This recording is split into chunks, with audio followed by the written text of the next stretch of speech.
just fired up my bike, started riding down the road, and heard this gurgling sound, and had to look down, and it's just pissing out oil. So, just to the bottom of my street.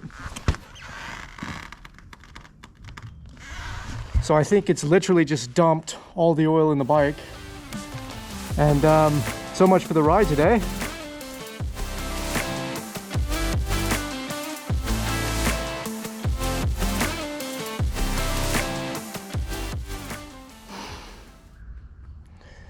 Well, great. Hey, but here's the good news. I'm at home. It's happened here, so I can deal with it. But man, far out, that doesn't look good. And I literally just did an oil change a week or something ago. So I wonder if I stuff something up. All right, well. And I just realized my chain roller is broken.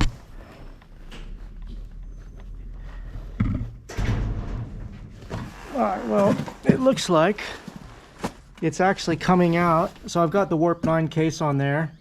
It looks like it's actually coming out from right here, maybe between these 2 points.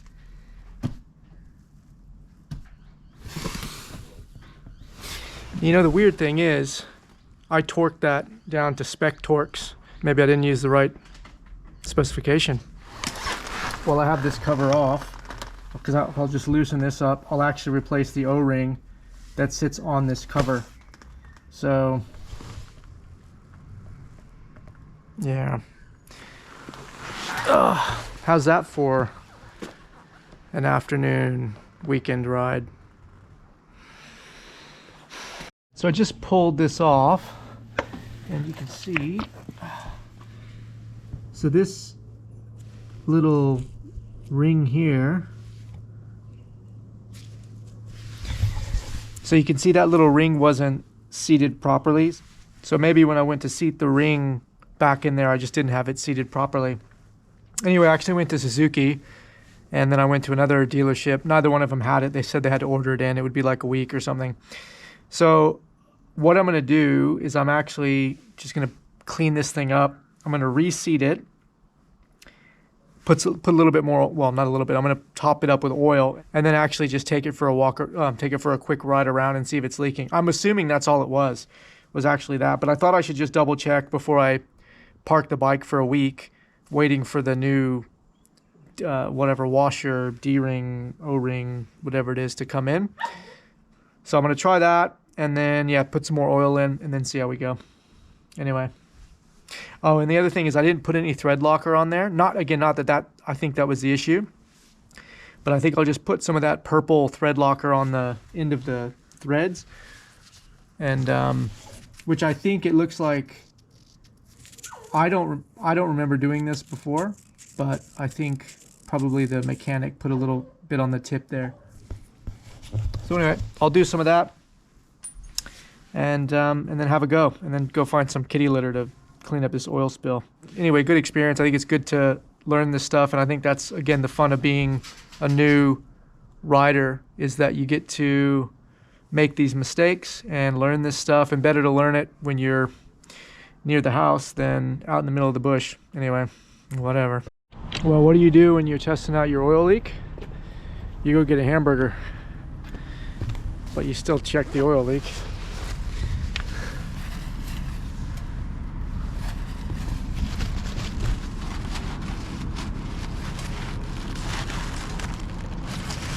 Looks dry to me.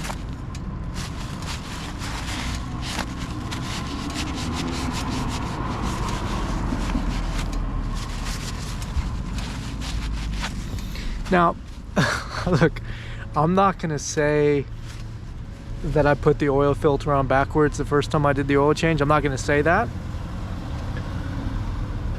But let's just say that in the event that you were going to do an oil change and you didn't fit your oil filter properly, that might contribute to oil pissing out the side and the O-ring issues and all that. Anyway, I'm not saying that happened, but I'm just saying when you do your oil change on your DR650, just make sure you put the oil filter in there correctly.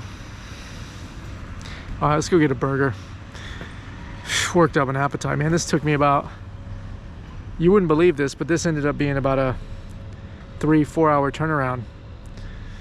So instead of going out and riding, I'm dealing with fixing stuff I should have fixed right. No, should have fixed the first time. Anyway, whatever. Let's go get a burger.